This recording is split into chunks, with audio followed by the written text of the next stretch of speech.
As-tu déjà rêvé de gagner 2000 € par mois en bossant par toi-même sans devoir rendre de compte à personne? Et bah perso, cet objectif, je l'ai eu pendant des années. J'ai grandi dans l'idée qu'un jour j'arriverais à bosser pour moi, être autonome financièrement, libre géographiquement, etc. Ça m'a pris du temps, mais j'ai fini par y arriver et même exploser cet objectif. Et aujourd'hui, il y a une question qu'on me pose souvent. Hugues, si tu devais repartir de zéro, qu'est-ce que tu ferais comme business? Et c'est une très bonne question, et d'ailleurs j'y ai pensé plusieurs fois et j'ai un plan bien précis en 5 étapes que je vais te livrer. Je rajouterai qu'il marche pour absolument 100% des gens et qu'il n'y a pas du tout besoin d'un capital de départ. Tu as seulement besoin de 3 choses, c'est maîtriser une compétence, avoir un ordinateur ou un téléphone et avoir une connexion internet.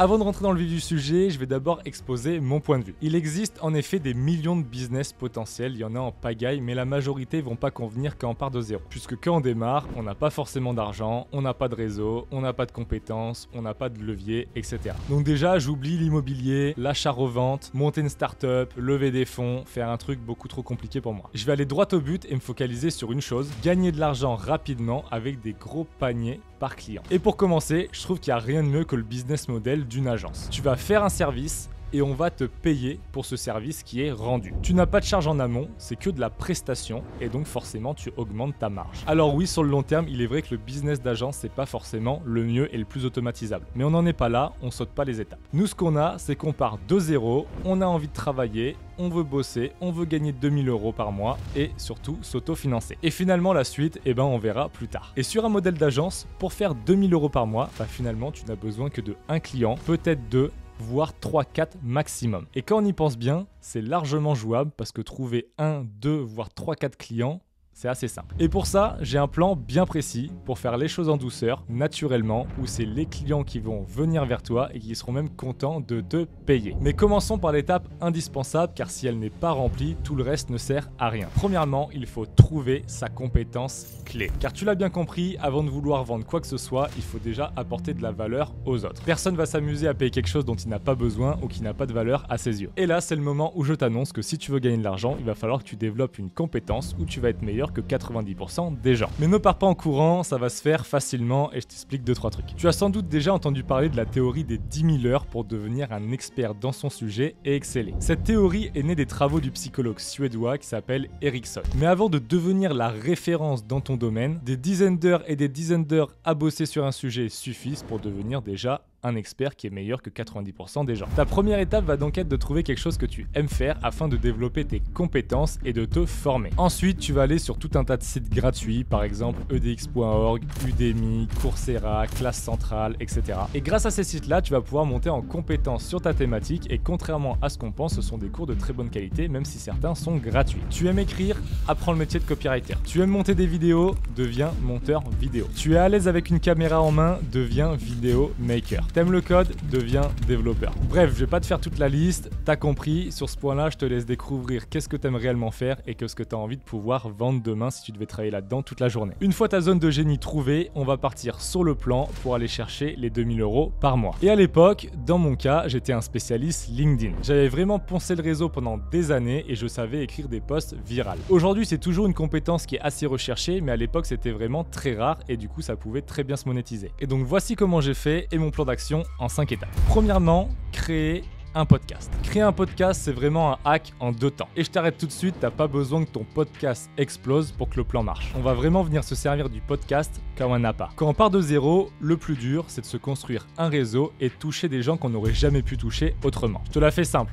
T'as des choses à vendre, tu veux contacter des chefs d'entreprise pour leur vendre tes services ou tout simplement pour apprendre de leur expérience. Et je vais te dire un truc, ils n'ont ni le temps ni l'envie. En revanche, si tu les invites à venir parler de leur parcours dans ton podcast, naturellement, il y a beaucoup de chances qu'ils te répondent oui. Et tu sais pourquoi? Car comme l'avait montré Dale Carnegie dans son livre Comment se faire des amis, il y a des facteurs qui facilitent les échanges. Son livre a été écrit il y a 90 ans et pourtant rien n'a changé. L'humain est intéressé par plusieurs choses. Premièrement, on adore parler de nous. Deuxièmement, on adore être écouté attentivement. Troisièmement, on adore prendre la lumière et que des gens parlent de nous. Et quatrièmement, on adore se sentir important. Et clairement, passer dans un podcast, ça vient réunir tous ces points. Est-ce que tu vois cet homme ou cette femme qui a sa boîte depuis 15 ans, qui tourne à plein régime, c'est une success story, mais pourtant personne ne la connaît. Eh bien, je te le dis, il adorerait passer dans ton podcast pour raconter tout ça. Et ça marche même si ton podcast n'est pas connu. Et là, tu vas me dire, Hugues, comment faire pour contacter ces personnes? Eh bien, un petit message sur LinkedIn, ça marche du tonnerre. Mais évidemment, il faut pas le faire n'importe comment. Deuxième étape, une prise de contact sincère,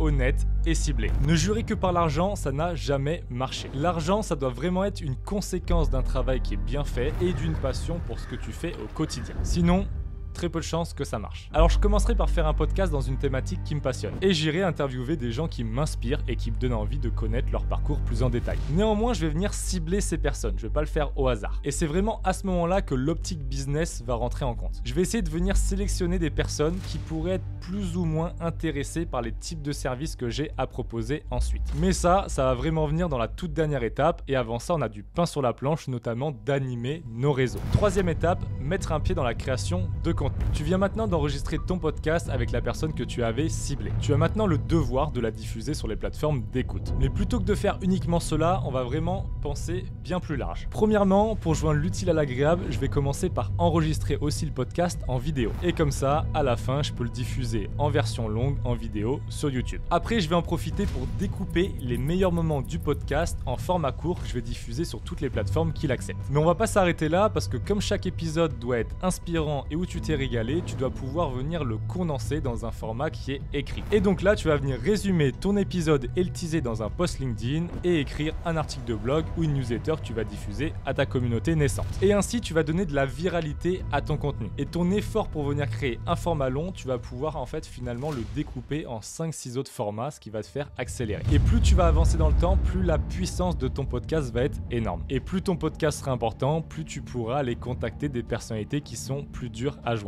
En plus, toutes ces publications, elles vont vraiment servir ton intérêt. Tu vas développer ta visibilité et tes réseaux sociaux et ensuite tu vas donner de l'importance et de la notoriété à ton invité qui en sera reconnaissant. Le biais cognitif de l'opération pour la personne que tu as interviewée est super simple. Il m'a invité dans son podcast. Plus il m'a écouté attentivement. Plus j'ai passé un bon moment. Plus il parle de moi sur tous les réseaux, j'ai de l'importance et je trouve ça excellent. Égal, c'est un bon gars et je l'aime bien. Le raccourci est un petit peu simple, mais t'as compris et c'est comme ça qu'on arrive à créer un réseau qui va valoir de l'or.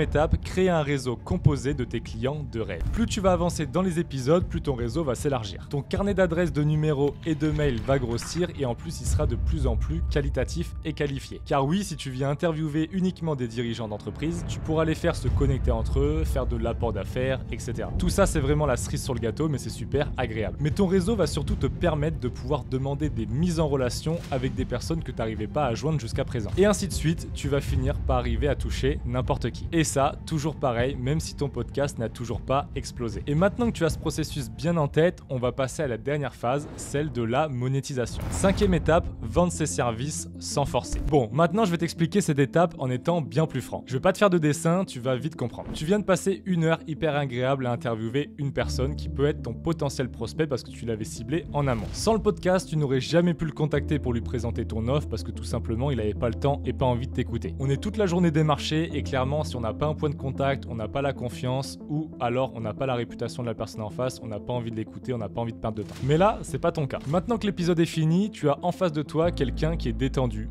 qui est heureux et surtout qui vient de passer un bon moment. Et une fois l'enregistrement coupé, tu vas pouvoir commencer à débriefer l'épisode pour récupérer ses impressions, savoir si ça a bien passé, savoir s'il a aimé cette expérience. Et là, tu n'as qu'un seul objectif, c'est de savoir s'il a des points de douleur dans certaines verticales de son activité où tu vas pouvoir venir justement apporter une solution. Pour faire simple, le podcast est fini, tu commences à discuter gentiment, tu le fais parler et là, toi, tu es community manager et la personne te dit qu'elle aimerait bien développer ses réseaux sociaux parce qu'elle en comprend l'importance mais qu'elle a absolument pas le temps.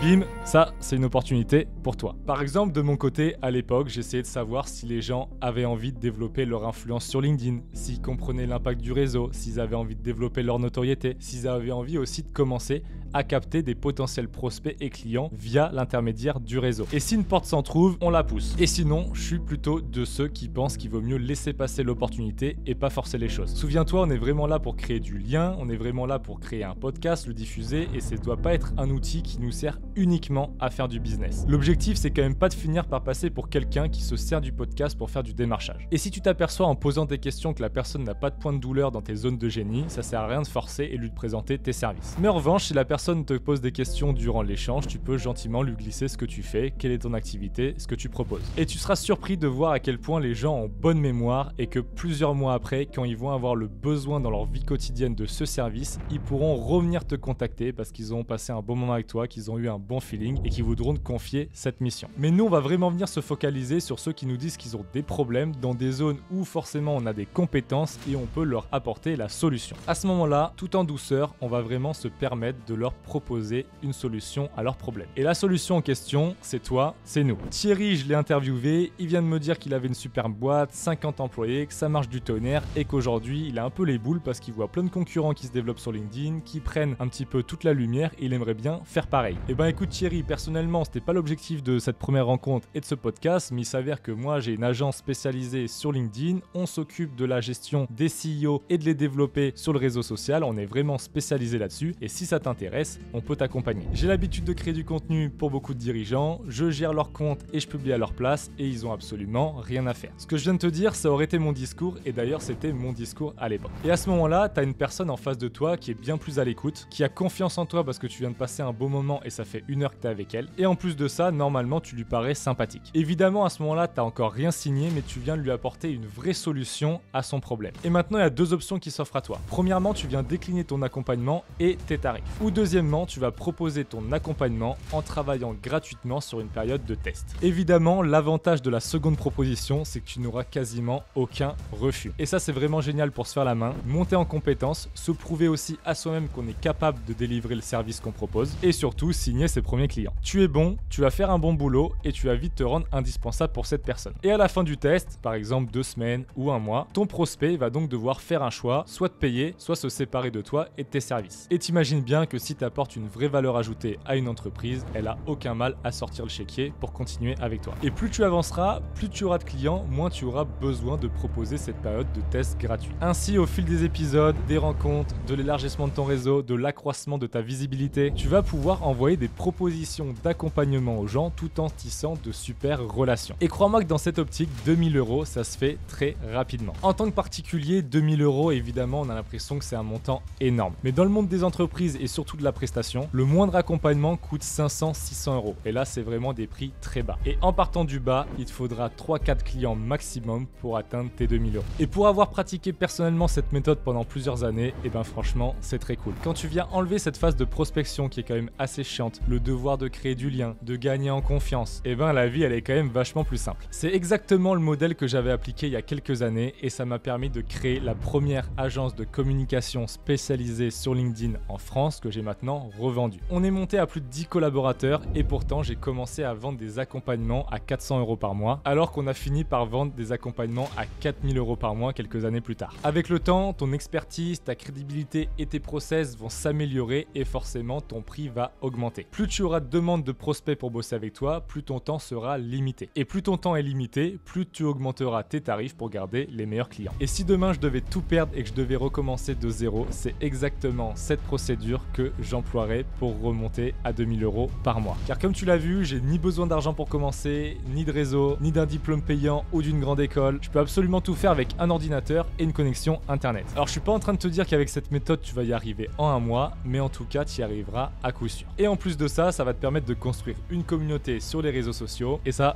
compte double. J'espère vraiment que cette vidéo t'aura apporté de la valeur et d'ailleurs si c'est le cas, un petit like et un petit abonnement à la chaîne, ça me fera hyper plaisir. Ça te coûte rien et pourtant pour moi c'est hyper important comme tu le sais pour les algorithmes. Je te dis à la prochaine et comme on dit, allez c'est cadeau, à plus.